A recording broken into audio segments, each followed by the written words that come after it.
Você é um verdadeiro discípulo de Jesus? Mateus, capítulo 16, versículo 24. Então disse Jesus aos seus discípulos: se alguém quiser vir após mim, renuncie-se a si mesmo, tome a sua cruz e siga-me. Versículo 25. Porque aquele que quiser salvar a sua vida, perdê-la-á. E quem perder a sua vida por amor de mim, achá-la-á. E finalmente, o 26, pois que aproveita o homem ganhar o mundo inteiro, se perder a sua alma?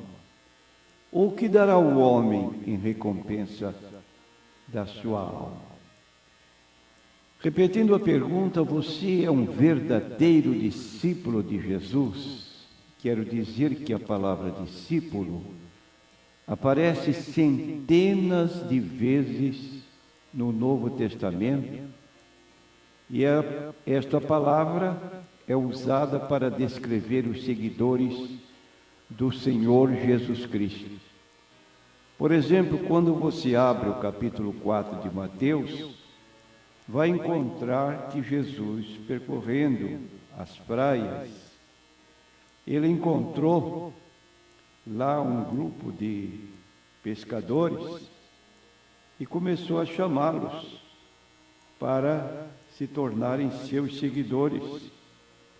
E Jesus, andando junto ao mar da Galileia, viu a dois irmãos, Simão, chamado Pedro, e André, os quais lançavam as redes ao mar, porque eram pescadores. E disse-lhes: vinde após mim, e eu vos farei pescadores de homens. Então eles, deixando logo as redes, seguiram-no. E adiantando-se dali, viu outros dois irmãos, Tiago, filho de Zebedeu, e João, seu irmão, num barco com seu pai, Zebedeu, consertando as redes. E chamou-os. Eles, deixando imediatamente o barco e seu pai, seguiram-no. E percorria Jesus toda a Galileia, ensinando nas sinagogas e pregando o evangelho do reino e curando todas as enfermidades e moléstias entre o povo. Então aqui está um registro bíblico dos primeiros discípulos do Senhor Jesus Cristo, Pedro e André, Tiago, João, e assim outros foram chamados tempo a tempo. Esta palavra discípulo é uma palavra, como dissemos, que aparece muitas vezes na Bíblia. Se você não sabe, aparece mais vezes do que a palavra que hoje é usada para identificar os seguidores de Jesus Cristo, que é a palavra cristão. Esta palavra cristão, como temos apontado outras vezes, ela aparece apenas 3 vezes na Bíblia Sagrada. Sucedeu que todo um ano se reuniram naquela igreja e ensinaram muita gente, e em Antioquia foram os discípulos pela primeira vez chamados cristãos. Pela primeira vez, depois da ascensão de Jesus, quando os discípulos saíram para evangelizar, agora na cidade de Antioquia, foram eles chamados cristãos. A segunda vez que você encontra esta palavra na Bíblia é encontrada em Atos 26, versículos 27 e 28. Crês tu nos profetas, ó rei Agripa? Pensei que crês. E disse Agripa a Paulo: por pouco me queres persuadir a que me faça cristão. E finalmente a terceira vez se encontra em 1 Pedro, capítulo 4, e versículo 6. Porque por isto foi pregado a palavra para que pudessem crer e se tornassem cristãos. Agora, a palavra crente, que também aparece na Bíblia, a que mais chama a nossa atenção para a sua oportunidade é quando Tomé manifestou incredulidade quanto à ressurreição de Jesus. Notícia esta que lhe foi dada pelos concristãos, seus companheiros de apostolado, de discipulado, e Jesus, então, 8 dias depois daquela manifestação de incredulidade de Tomé, se eu não vir o sinal dos cravos e não meter a minha mão no lugar da lança, não crerei. Jesus se apresenta e se dirige a Tomé. E Tomé, diante da evidência, quando Jesus lhe mostrou suas mãos com o sinal dos cravos e seus pés, seu lado furado, ele então se pronunciou: Senhor meu e Deus meu, porque me viste, Tomé, creste?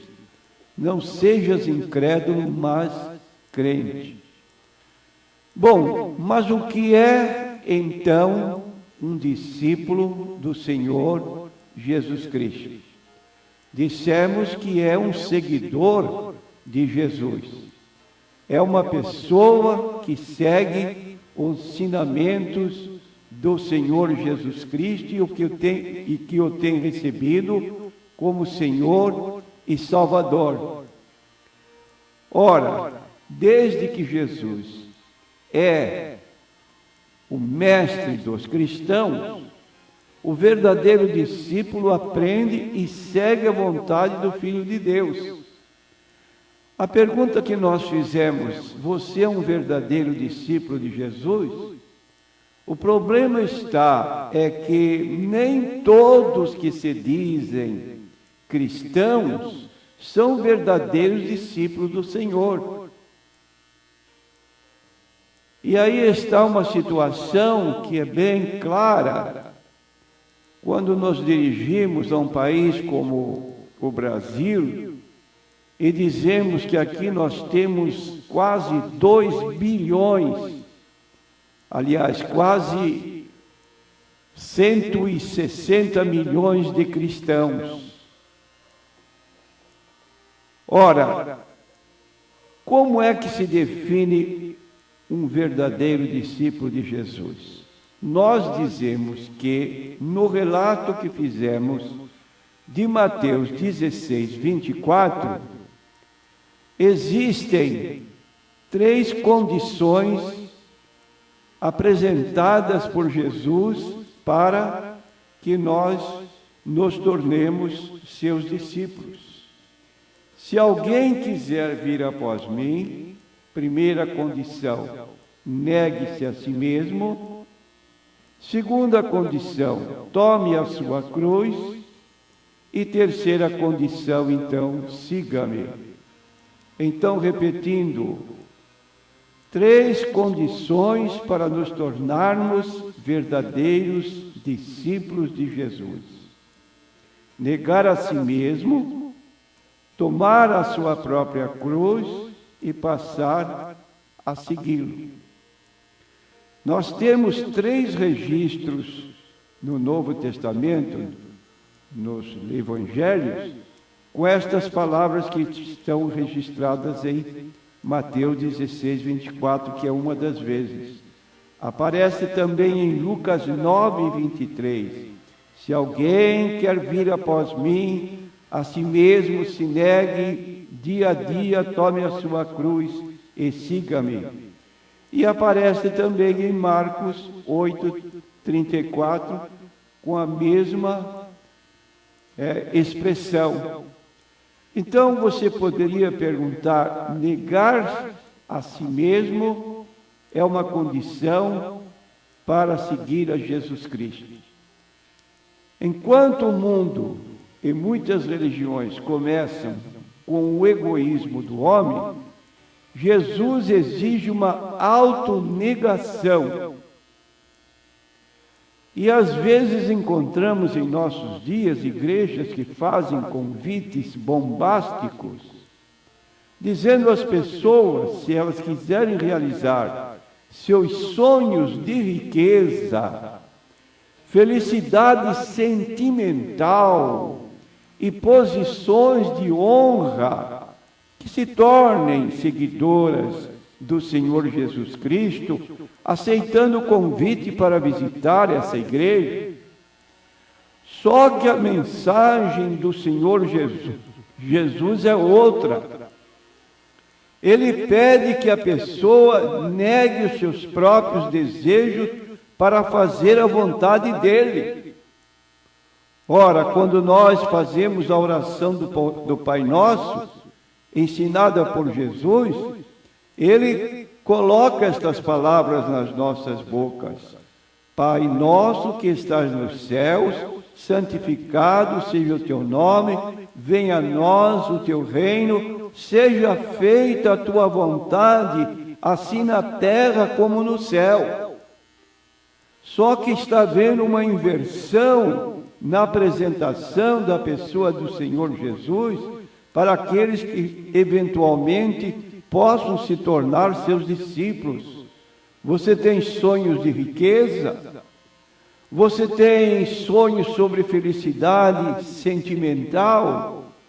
Você aspira a uma posição de honra? Ora, que melhor oportunidade se não seguir a Jesus Cristo. Isso é inoportuno e fora da recomendação de Jesus, convidando pessoas para segui-lo. Se alguém quer vir após mim, a si mesmo se negue. Em segundo lugar, tomar a sua cruz. Nós dizemos que Jesus veio para oferecer vida. Ele disse em João capítulo 10, versículo 10, eu vim para dar vida, vida com abundância. Mas eu quero dizer que o caminho para a vida passa pelo vale da morte. Não somente a morte de Cristo, mas a nossa também.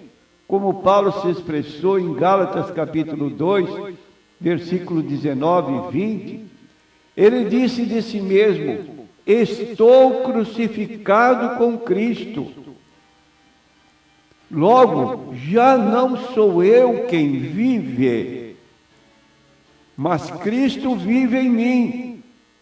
E continuou ele, a vida que agora vivo, vivo-a na carne, para servir o Filho de Deus.